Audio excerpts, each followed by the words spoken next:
Welcome to this Diverse Ed, what we call a collaborative webinar. Basically, every couple of months we do a webinar with one of our partners. I have known Ed and followed Ed socially on virtuals for a long time. We finally got to meet last year, and there's a lot of alignment between the work that he and the team does and what we do. And we were looking for an opportunity to do something together. And time-wise, he's going to tell you all about the opportunities emerging around Empathy Week. So if you can just click me on, please, Ed. If you've not met me before, I'm Hannah. I'm the co-founder and director of Diverse Educators. We are a training provider supporting educational settings around the world, thinking about diversity, equity, inclusion and belonging. This is our hero image. There were 9 colours on the floor because we believe this work needs to be intersectional and holistic, thinking about all of the protected characteristics and all the identities that need to be considered and included. And our mantra, be where you're celebrated, not tolerated, speaks to the problematic British values that we do not agree with. We don't think anyone should be tolerated. And maybe empathy is the counter to that. So our vision is that everybody should be celebrated in every classroom, in every school, and really having that as our long-term vision about how people feel that level of belonging within their classrooms and within their curriculum. Thank you. The mission is how we go about doing that. Creating community, creating opportunities like tonight to connect and collaborate with values-aligned people. Quite often DEIB conversations become deficit and critical of what's wrong. We really believe that we need to be affirming and celebrating what's right and what is working. And we actively seek to amplify stories from diverse perspectives. And you're going to be hearing some beautiful stories from Ed and the team tonight. Thank you, Ed. The values underpin our work, okay, moving from tolerance to acceptance, thinking about who gets to be visible, who gets to be celebrated, who gets to belong, and tonight really is an opportunity for us to all learn. So I'm going to hand over to my partner in crime, Ed, to tell us all about Empathy Studios and Empathy Week. Thank you, Hannah. Great. Sorry, this is far too many images of me, but really what I wanted to showcase here is that I've done a lot of traveling, I've met a lot of people, and I think storytelling is the secret ingredient, source, whatever you want to call it, for understanding each other, for connecting. And we talk a lot about belonging, we talk a lot about inclusion, and I'm a scientist by background. I was a science teacher in North London. By trade, I got into filmmaking and learned how to use a camera quite a few years ago now. And really my concept, my idea was my students, I wish they could see other people, learn from other people, and how could I do that in a scalable way? And film was the answer. And I want this to be like a really entertaining evening. I've been on the other side. I know that it's taken a lot for you to actually come here. You probably 1 minute before like, oh, do I watch, Netflix, or do I go onto this webinar and what's it going to be about? So I'm going to entertain you, if nothing less, and leave you inspired, engaged, and really thinking about how you can actually develop that skill of empathy as a tool, and rather than being something that is seen as a value, actually look at it as a skill. So we kind of just summarize our stuff as like the human stuff made easier. People talk a lot about social emotional learning, development. We see empathy as that core skill, and a lot of the reason for that is because there's quite a lot of tangibility behind it, believe it or not. So I want to start with talking about, I'll actually come off this. This is just showing some of my work. I want to really focus on 3 key things this evening. I want to just introduce empathy, actually kind of what it is, how we describe it, what it looks like, data insights and research. There are loads of slides. At the end, I will give you a QR code that you can use just to be able to get access to these slides. And then there's clickable links in there so you can look at it in a little bit more detail. And importantly, we should be actually upskilling ourselves. We shouldn't just be coming on for another awareness raising webinar. This should be actually us practicing, us learning. So you will leave having watched someone's story that you will never have met before, I don't think. And therefore you will leave a little bit more empathetic. You will have understood another person's point of view in an hour's time, and you'll be hopefully have discussed it a little bit as well. We are educators. I think we should always remind ourselves as to why we are educators, and I absolutely love this clip. First real positive male in my life, and is a teacher called Mr. Pigden. And I thought that this teacher, Mr. Pigden, the words I got from the people was that he died. He was somebody who would sit me down, He'd talk to me when you know, when I had he used to call it the EBGBs, because I would get angry from being like this to full on rage. And all of a sudden, the teacher I thought was dead comes from behind me. Hello, Ian. Long time no see. Mr. Pigden, you're alive. I'm alive, he says. How are you doing? I can't believe it. Someone said you was dead. As you see, I'm very much in, and I'm so glad you've done so well with yourself. So I find this clip very emotional. I find it super powerful, and I think it's a perfect reminder of why we're here this evening, why we do what we do, why we don't chase jobs with loads of money, and why we're passionate about young people. But I also think it brings a level of simplicity to education that I think sometimes we oversee, and that is making someone feel seen, heard, and understood is possibly the greatest thing we can do in order to aid someone's education. Beyond all of the things around metacognition, all of the things around AI, all of the things that we think we should be doing, being there, allowing someone to be seen, heard, and understood, or in Ian Wright's case, someone understanding the heebie-jeebies that he gets, has an impact on him 20, 30 years. And there's an educator called Professor Dr. Gay Grouse, some of you may have heard of him or not. He always makes me laugh. I think someone called him like once the Willy Wonka of education. And he says something that I always sticks in my head, which is that if you've ever been a teacher, or if you've ever been an educator, or if you've ever worked with young people, someone will mutter your name in 40 years' time, 50 years' time, 60 years' time. And that's the impact. And I like starting with this because it just a reminder why we're here, but also how powerful film can be. Hopefully that was 1 minute of video, how powerful film can be. So The first real... Sorry, Ian, I'm going to pause you because I need to go to the next slide. We start here a lot of the time when we're thinking about how can we help improve young people's lives, how can we improve our culture? And we do this because it leads to this. It leads to increased productivity, happiness, results, behaviour, improved behaviour potentially, and rightly so. But what we often forget is that where does well-being and belonging come from? Where does that feeling come from? Now, if you think about yourself in a time where you have been at your happiest, you've been at your best, your strongest mental health, your strongest physical health, potentially, how you're feeling yourself, your self-esteem, ultimately, I can guarantee at that moment in time, you'd have had better relationships. What are better relationships built on? They're built on trust. Trust is built on connection, and connection is built on understanding. And for us, if we take the one-word synonym of empathy, we would get understanding. Now, crucially, we often start here and we think, what can we do? What can we implement? What can we add in?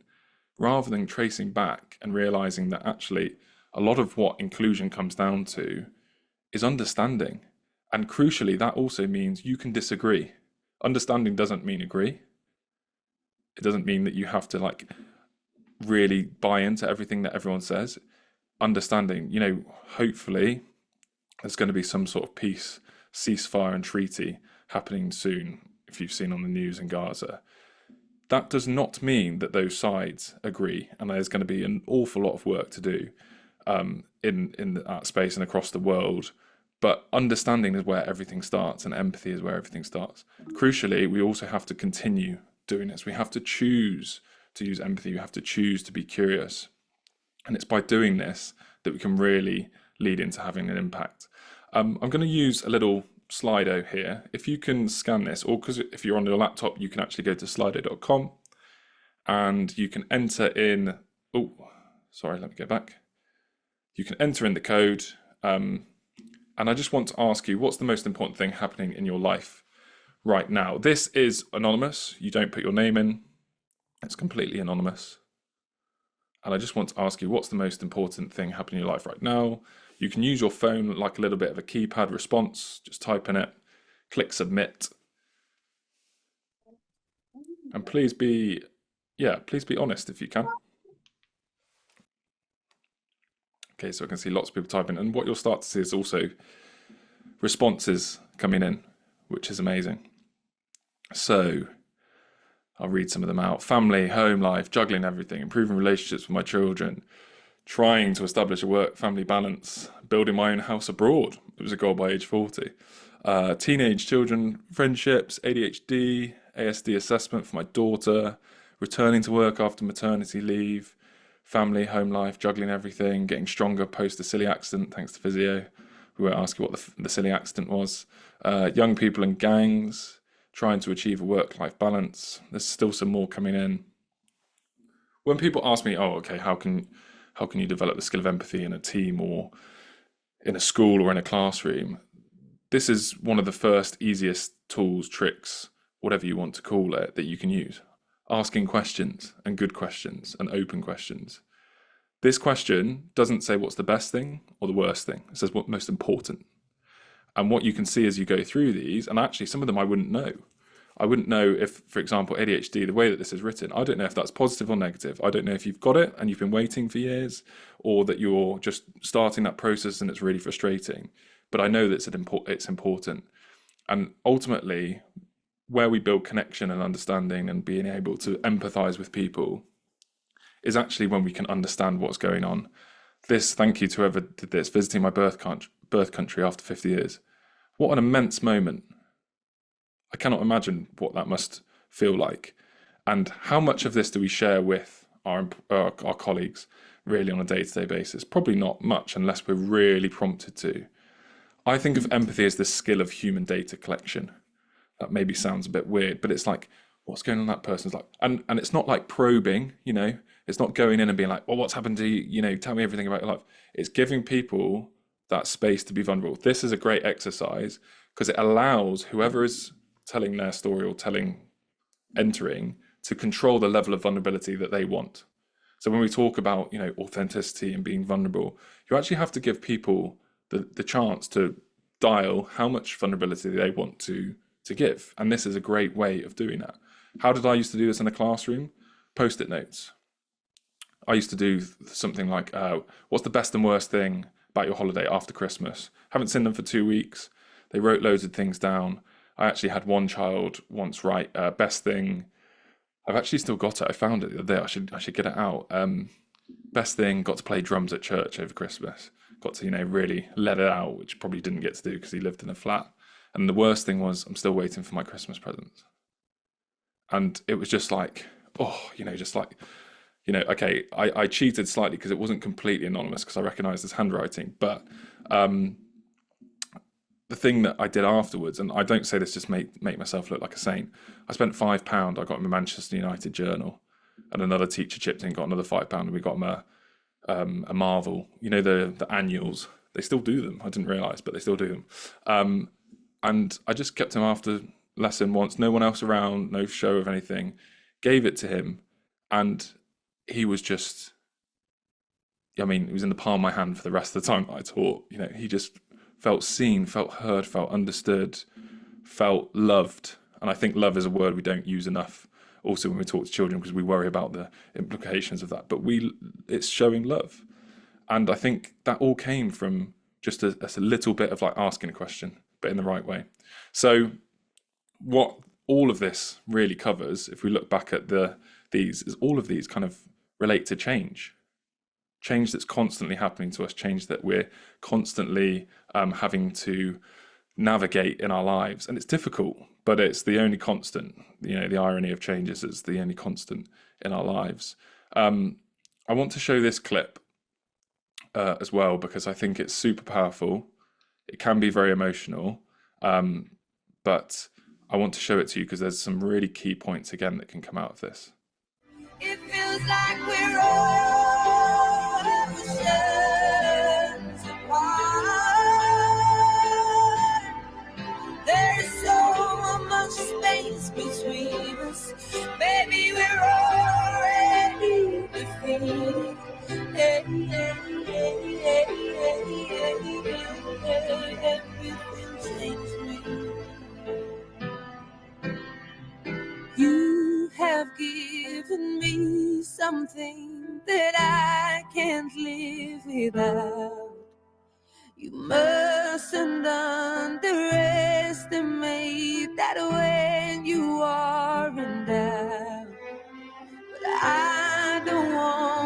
carry on like everything is fine. The longer we ignore it all, the more that we will find. Please don't fall apart. I can't face your breaking heart.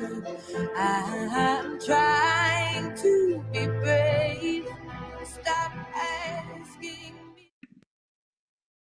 I was just saying, if you put Adele over anything, it makes everything emotional. Sorry, there we go.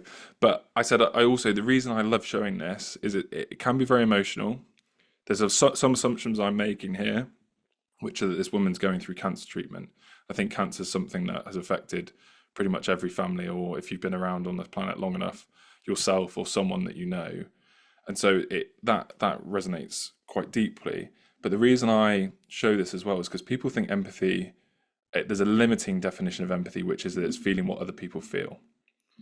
And that's dangerous in some ways, because it then means that people say, I always get people saying I'm overly empathic or I'm overly empathetic. I feel everything. Often people are actually talking about emotional contagion. So they're talking about reflecting people's emotions and then that bringing something up in themselves. That doesn't, if we go back to what we talked about, like empathy being understanding. Now, the reason I like showing this is because this woman is going through a very clearly quite difficult time, probably in an environment that she isn't used to being in, the barbershop. But this young man is not meeting her with sadness, he's meeting her with a smile. And I think that's a really vital thing that sometimes one of the frustrations I had as a teacher was that we were doing charity days and it was like, let's help people that are poor or worse off than you. Rather than building skills and talking about how we can connect with people, how we can help people in their situation. And also what's vital about this is his ability to take action. Understanding the situation is part of empathy, but then empathy in action is going, do you know what, I could do something about it, and potentially at the detriment of himself. I'm sure he probably didn't, woke up the next day and was like, oh my gosh, why have I shaved my head? But crucially, it brings people in. And I think actioning empathy, you don't necessarily need to plan out how this is going to impact other people, but doing it can have really great consequences. And ultimately, empathy is that skill to help navigate change better. It doesn't mean it solves everything for us, but it helps us navigate together change.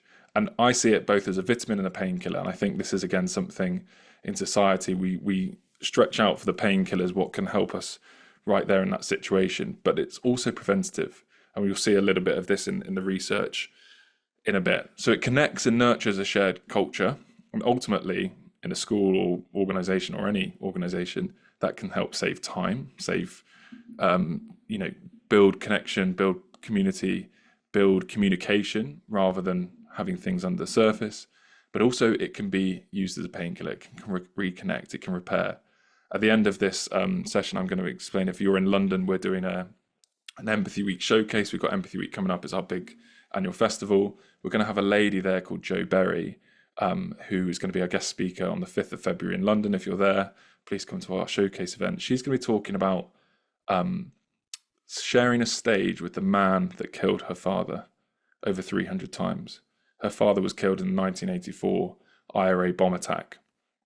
And she has shared a stage with the man, Pat McGee, over 300 times, talking about empathy's very tangible power in bridging connection.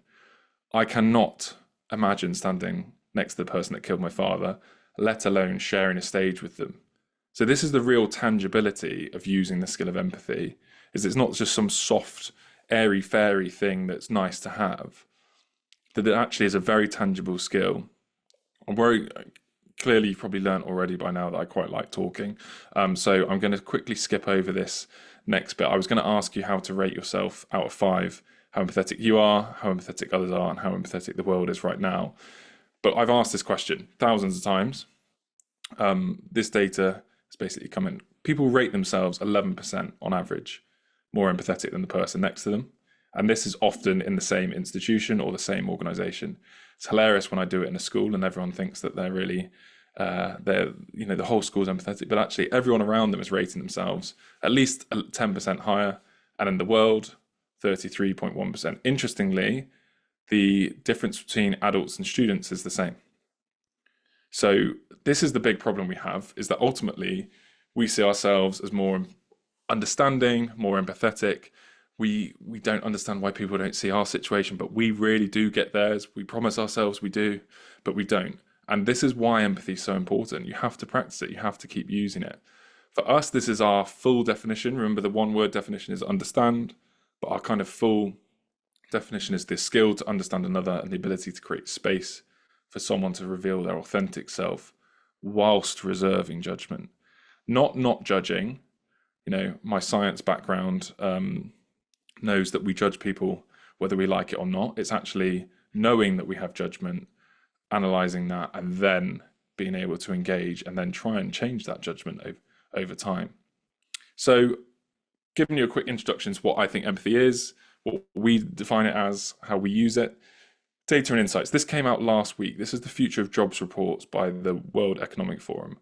You can't see the UK on here. I'll just explain what this is because graphs are scary and sometimes a bit pointless as well. But this basically is showing disruption to skills in the next 5 years.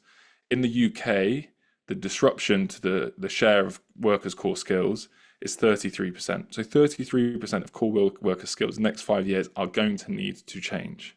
That is a huge amount. And we are preparing young people for the world to go out there, to be successful, to be able to have great lives. And then in terms of the skills index, if you're looking at the core skills, empathy and active listening are at 7. However, I would also argue motivation, self-awareness, creative thinking, leadership and social influence, resilience, flexibility and agility, all linked to social emotional learning, curiosity and lifelong learning. These are the skills that the top employers across the world are desperately asking out for. And what are we testing? Okay, we are testing analytical thinking, but the rest of them, we need to be training human skills. And crucially, the report says this: skills rooted in human interaction currently show no substitution potential due to their physical and deeply human components. We have to be developing this skill, and we have to be really finding ways that we can connect. In the UK, neighbourhood diversity has doubled in 20 years. So if you look at UK census data from 2001 to 2021, on average, in some places, I think Slough it's 7-fold, Boston, Lincolnshire it's 10-fold. There are places in the UK that have seen an increase. Now, I think that's an amazing thing. I think probably all of us here think diversity is an incredible thing. It brings so many different wonderful aspects to our communities. Yet for a lot of people, that brings change. Change brings conflict. And if we're not training people how to have conversations, how to connect across boundaries, we are going to see the things that we're seeing, which is a move to the right. I'm about to go and film in Berlin for the month of February. And, you know, the AfD over there is a huge thing and a worry on people's minds. So this is the importance of empathy in today's context. But in terms of actually data around it, both bullies and bullying victims have fewer social and emotional learning skills. Empathy is the one that actually distinguishes them. So if you're actively developing the skill of empathy, you are actively helping to reduce bullying in your school. So this is, again, there's a link here. You'll get access to the slides at the end. You'll be able to click through onto these reports. Students who get poor grades feel more angry at school. I'm gonna go through these quickly just because I want to get to the film part. Actually, social and emotional skills are teachable, which is often, again, what's not seen. The grey boxes don't mean there's nothing, doesn't mean it doesn't work. It just means there's not enough evidence. The 0 means it's not, they haven't found concrete evidence. 10 and 15-year-olds achieve better grades in reading, maths and arts when they have higher curiosity, assertiveness, emotional regulation. And importantly, students from disadvantaged backgrounds report lower levels of all social emotional skills compared to their peers. Again, we're seeing that gap. Now, what have I just shown you about the World Economic Forum? The people that are going to get these top jobs, that are going to succeed in the AI world, are going to be the people that actually have these skills. Yet again, disadvantaged students are let down. It's a big pull of why I'm pushing Empathy Week, which is free for all schools actually, is to create opportunities and spaces for students to hear different stories, to be able to build these human skills. It is so, so vital for their success in future. I'll skip over this one, but it's just essentially from a workplace, but it just shows that empathy improves everything in terms of ability to innovate, work engagement across all sectors and industries. Very interesting. And again, here in terms of direct research around empathy, Helen Demetrio, we've worked with at Cambridge. She's shown it increases creativity. All of these links are clickable. I think this one's really interesting. Greater empathy reduces cyberbullying in teenagers. This was a survey of over 1,000. What they found is students with higher levels of empathy were less likely to even start the cyberbullying process on both a racially and religiously motivated backdrop. So, when people ask, okay, what's the purpose? What's the point of empathy? What's the point of social emotional learning? Is all of these things that I've just said. We've done a little bit of research as well, a bit of pilot research and a bit of research across international schools as well. Crucially, we found it can be taught.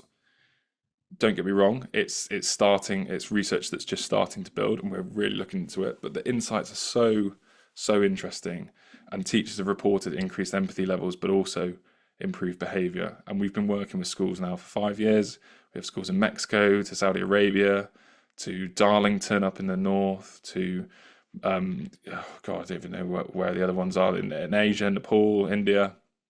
And what we've been doing is essentially using quite a simple process to do that. And you've seen here some of the key trends, but also what we've recognized as the drivers of success. We have a report out that you'll be able to also get access to at the end.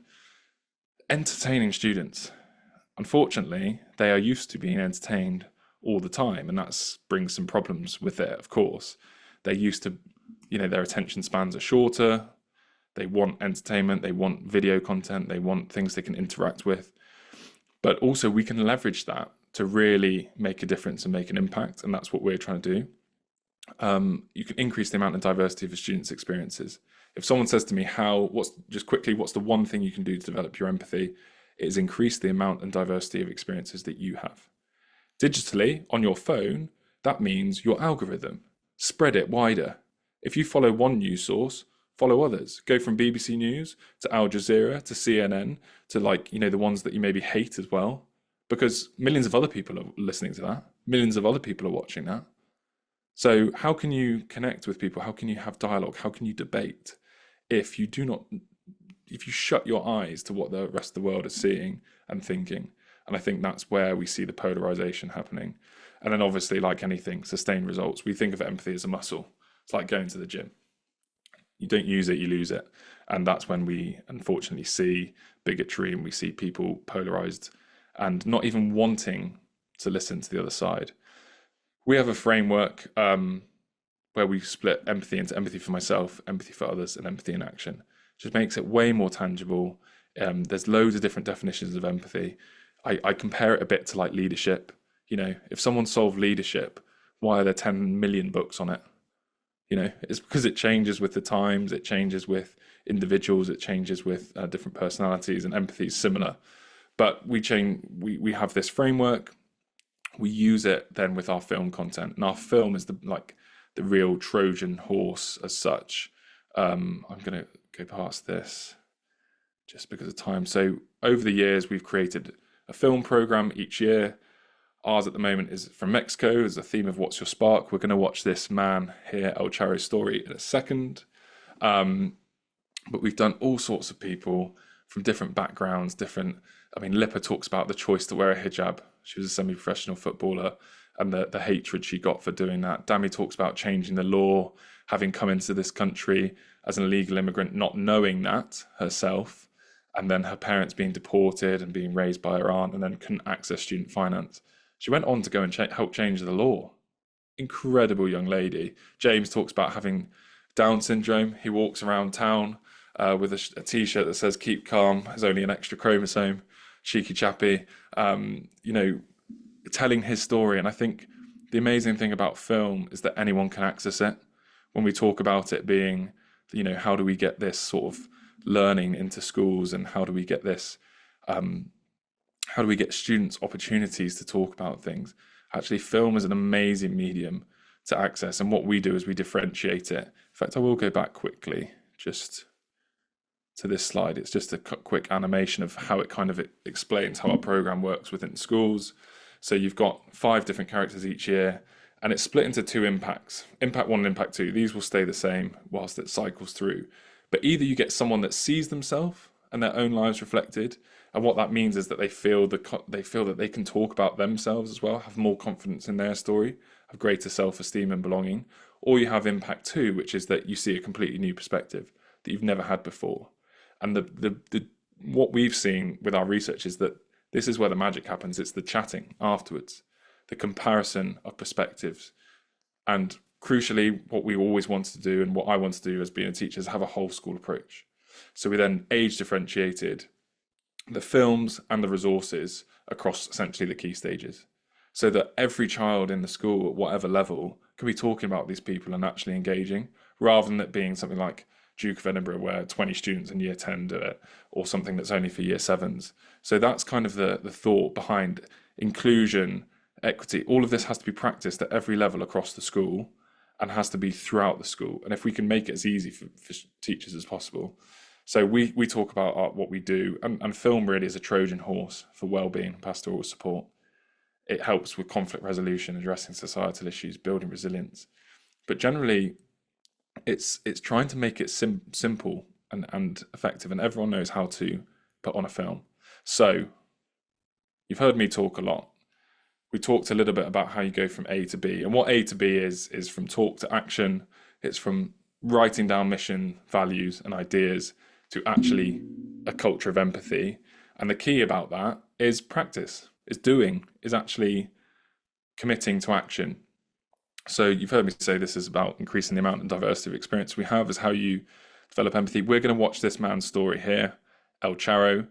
I'm not going to introduce him because he'll introduce himself, but he's quite the character. And before we do that, I want us to quickly take a moment to check in. We usually sort of print these for young students, and there's different version for 5 to 7-year-olds. But what I want you to do is just take a moment, and you can use this. We haven't invented the feelings wheel. This is just sort of ours. The intense colors in the middle are stronger emotions and thoughts and feelings, and they are connected to the color as they go out, but they are less intense thoughts, feelings, and emotions. And the idea is that also over time, if you were using this with students, they start to make their own, and then you're building up emotional literacy.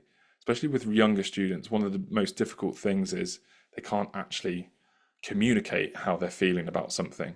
So we often do a check-in before. So what I want you to do is just sort of take a little moment to note in your head, how are you feeling now? Hopefully you're not completely bored. Hopefully maybe a little bit inspired, who knows? And we're going to go and watch El Charro's story. This is what it looks like in our sort of schools pack. We're going to watch the El Charro story. So it's 10 minutes. This is, I don't know if you're at school when they had the massive TVs that you would wheel out. I'm a 90s baby. So everyone get excited, and the teacher shuts up. So I'm going to do that, and we're going to play, and we're going to enjoy. No, they say, look a mariachi. And I said, no, I'm not a mariachi. I'm a charro. Do you think I should dance? Charro is the 3 things together. It's Mexico, it's art, and it's love. I do have a role, and I do have a project where I can express all of that and share some message to have a better world and to be more human.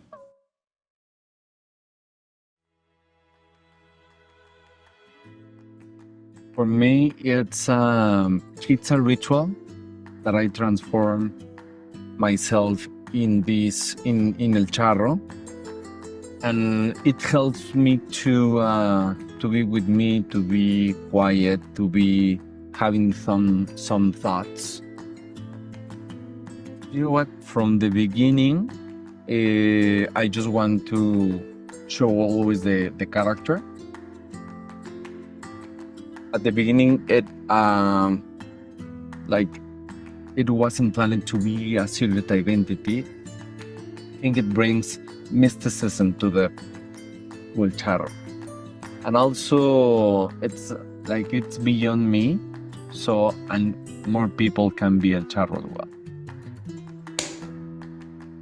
Let's go.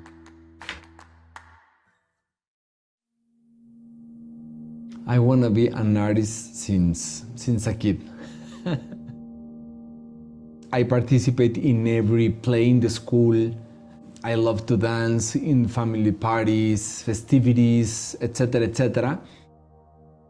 Through middle school and high school, I did a lot of musicals in school and then at professional level, which I decided to stop to attend college. I tried to do it something when I was in university, but it didn't went well. Like in my mind, I was already divorced of arts. And then I was around 27 when I was attending a human potential program.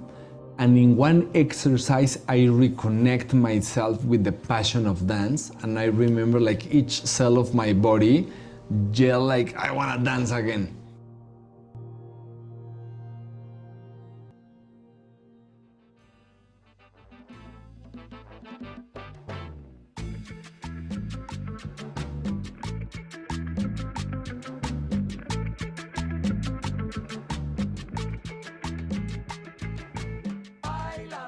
We were asked to develop the first Day of the Dead parade, and that's how the El Charro story begins.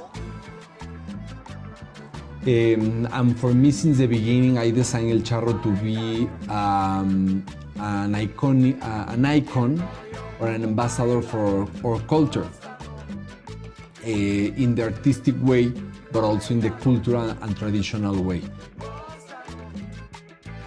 But the Day of the Dead tradition is something that I grew up with. It's a very meaningful tradition for me. So in order to be in charge of the first parade, I totally have no doubt of that. And for me, it was the responsibility on taking Mexico directly to their hearts. Beautiful event, everybody in the streets, like Mexicans and visitors, everybody enjoying the culture as you can imagine. And I saw their faces, like I saw the kids seeing the floats, seeing the hundreds of Catrinas in the parade dancing and the smiles. So for me, it was a gift and a big responsibility. The city, it's crazy in that day. This is an event and this is a tradition that has put the name of Mexico very high. Welcome, this is the Charro Studio.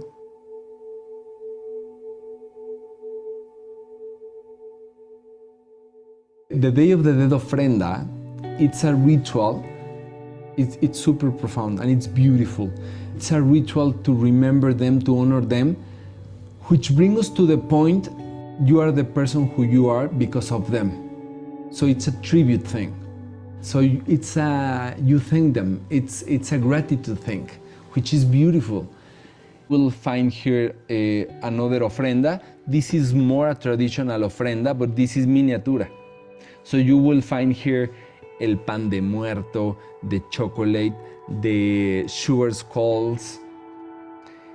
So everything you will find here, it has a very deep meaning.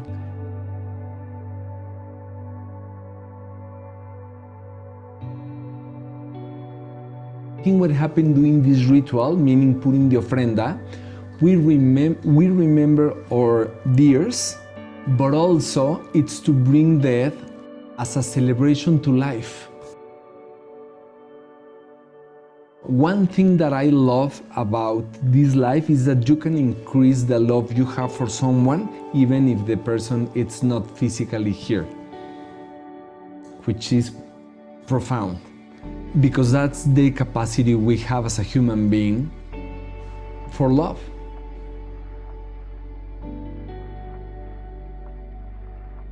Still, in some parts of Mexico, death is a taboo. And I understand, because it's scary, because it's painful. It's super painful. But it's a human pain. But we need to embrace it, because one, it's part of our reality. If we recognize death, it comes with the gift that we celebrate and honor with another perspective that we are alive. And of course, if someone that you love passed away, it's gonna be super painful. But who said painful is bad? It should be. We are humans. Just imagine if we have that experience and we do not feel anything. It pains means we care.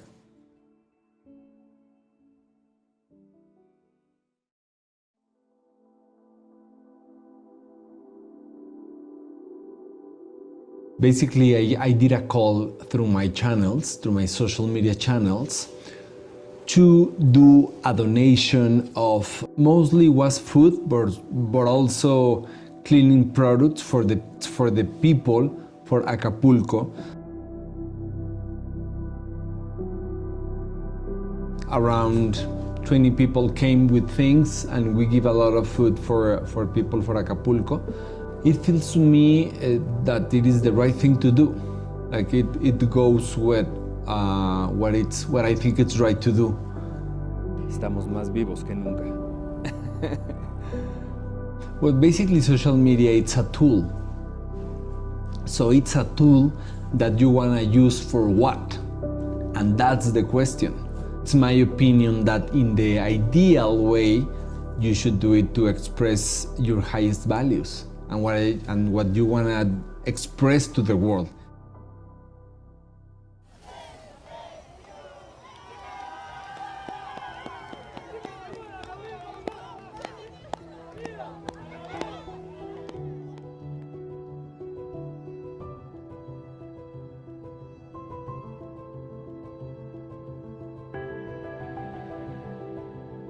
I think that the most important thing is the understanding that we belong to ourselves. Who we are belongs to us.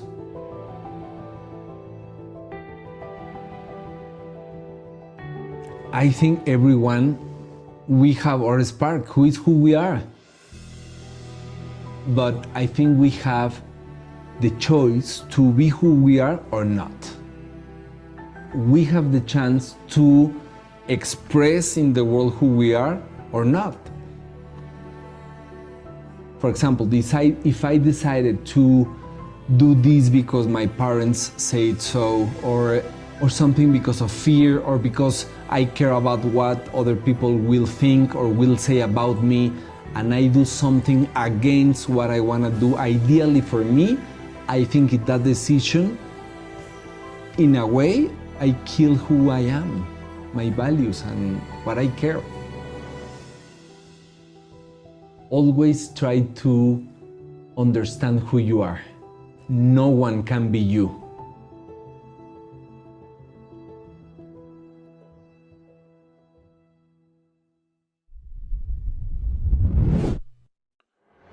Okay, so I just want you to think about what I asked at the start, which was, how are you feeling? And now I just want you to take a quick minute to think about, how are you feeling now?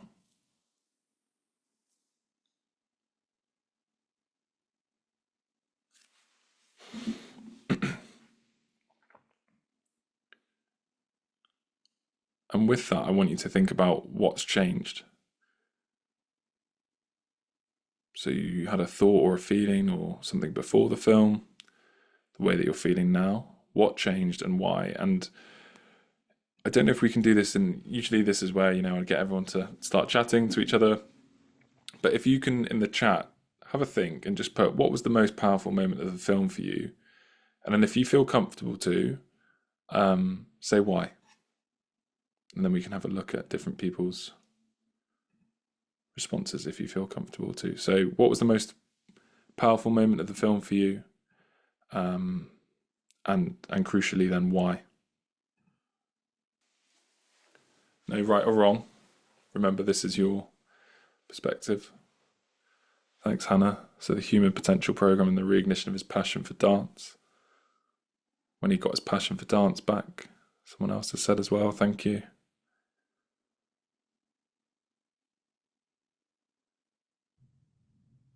Also, if someone wants to come on the airwaves, please do. So there's lots of things coming in the chat now. So Grace said, "Who said painful is bad?" It was really powerful. Nice. Someone said there's two. Empathy begins with finding you. It's a choice to be, express who we are or not. Absolutely. That he wanted to dance again. Amazing. So, there's one more that's come through. His reflections on losing people and reflecting and saying who said painful is bad. The interesting thing is we're on the same webinar at the same time, same place, and we've just watched the same film. Yet some of our moments or most powerful moments of that film are different. Why? Because we only see the world through our own worldview. We cannot fully, ever, truly, 100% empathize with another person because we only have our own experiences. I've got a brother raised in the house. Luckily, our parents are still together and we had a great upbringing. His worldview is still very different to mine based on the different things we've done, the experiences we've done, even if you take identical twins. And I think once you recognize that actually part of truly empathizing is recognizing that you can't actually ever fully understand someone else, because that's what makes you then go and question and ask and realize that people's experiences are different. And this is such a great question to ask, looking at before and after maybe an event, or before and after an assembly, or before and after something that's happened, and then asking why. Because what it often reveals is something about their own life. If we had more time here, what would happen is you'd be chatting and I'd be probably struggling to shut you up and get you back in the room, because this is what usually happens. People start learning things about each other and, oh, you were there, and this is what I said, I showed that diagram about the back and forth. That's where the magic happens. That's where the empathy building happens. It's actually the discussion afterwards. But absolutely, like this film has so many things in it.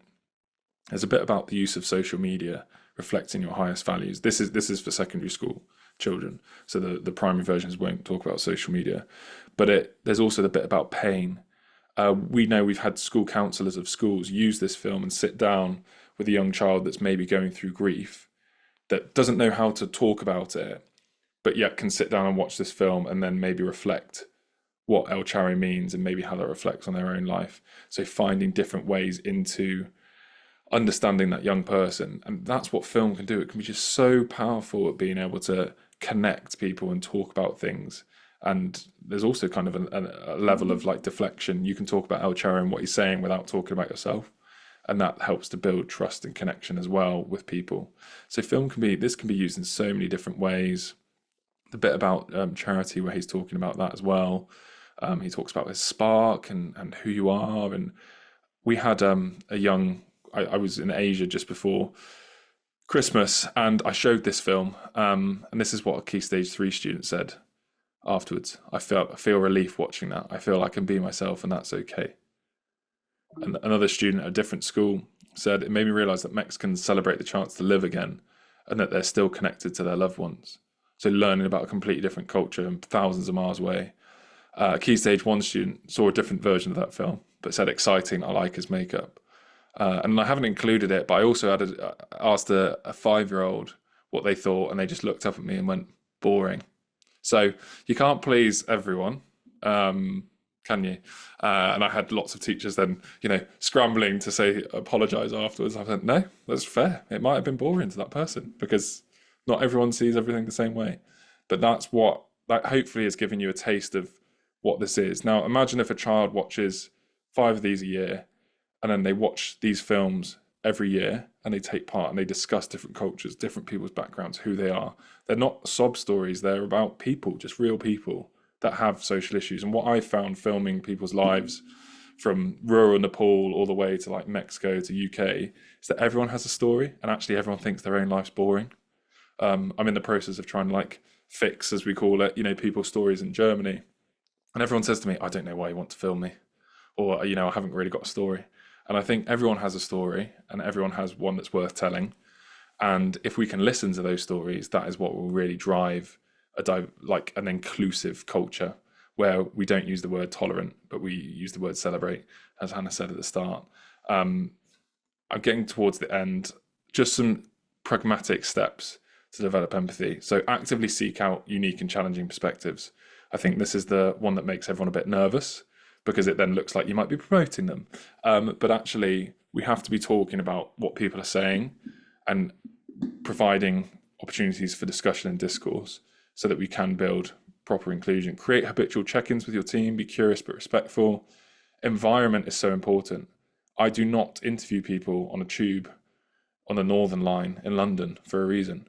Environment is actually super important, believe it or not. Model vulnerability yourself if you're a leader. Everyone is a leader, so that should relate to all of you. And offer or find varying conflicting perspectives, viewpoints. Something I found super interesting is how BBC and Al Jazeera talk about Gaza. One's talk about has genocide written on BBC, has genocide written on Al Jazeera, and then BBC News has like the war in Gaza. That as a discussion point amongst students is super interesting, and can talk about facts and evidence and where things come from, what are people's motives. And then look at the tools you're already using. I'm not here also, by the way, to say you need to use this. I'm here to say you need to develop the skill of empathy. And the reality is that you will already have the tools and things to do that. So it's really about how do you use what you have? How do you create these opportunities and chances? There are 4 things which I'm going to, they'll all be in, I'll pass this on to you in a minute. You'll be able to scan it, and just if you put in your name and things, I'll send all of them to you in one go. Actually, that's a lie. I think there's 5 things. So some of these slides you'll get access to, and you'll be able to get access to all the links and things. We have Empathy Week, which is the world's biggest empathy festival. We currently have nearly 300, I think it's 280,000 students registered through their schools across 40 countries. This gives you access to, or schools access to a few online film resources, some on-demand speakers, live primary assemblies. We've got live shows in London. I'm hoping that we can spread this out across the country over years to come, but it's free. It's a bit of a pick and mix. As we said, increase the amount of diversity of experiences you get to do. Please come and join us for this. We've got a live show with Amnesty International in the UK for secondary school students. Lots of like interesting things.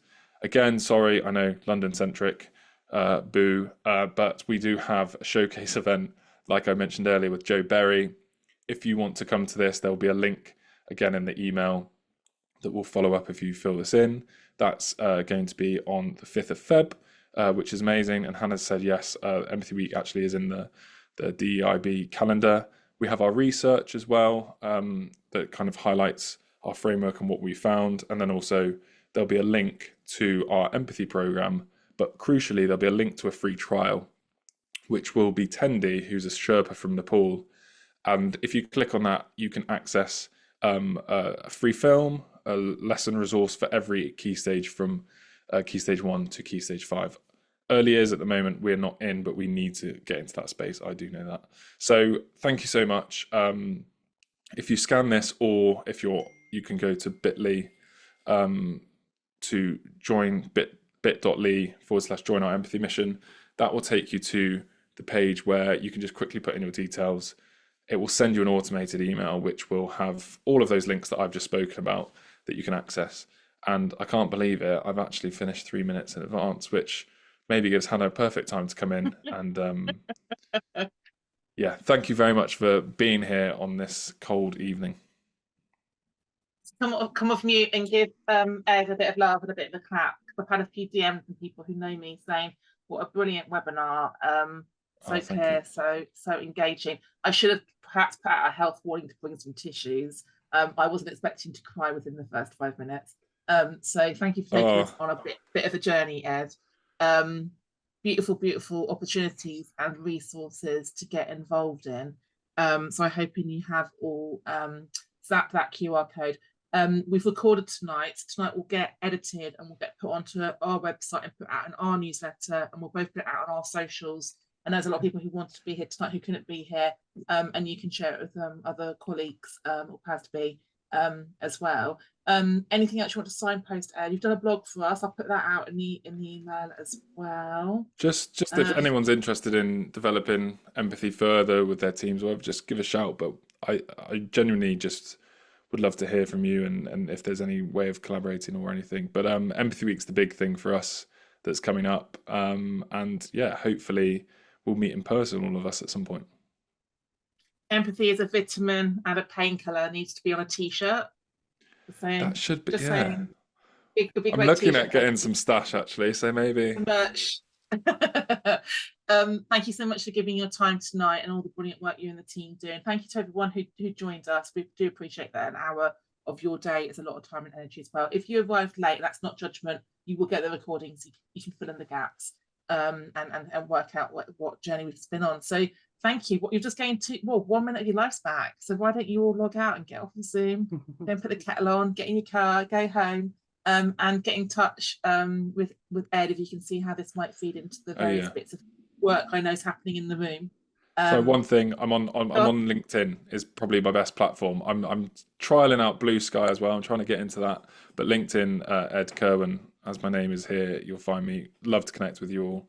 And again, thank you, Hannah, for everything you do, actually, because it takes an enormous amount to galvanise people to come to these things. So well done. My pleasure. I've got the easy bit, just turning Zoom on and hitting record. And you've got the bet logo there. Are you at bet then, if people are going to bet? Oh, I do, but I don't know why. It's okay. I think that was your slide.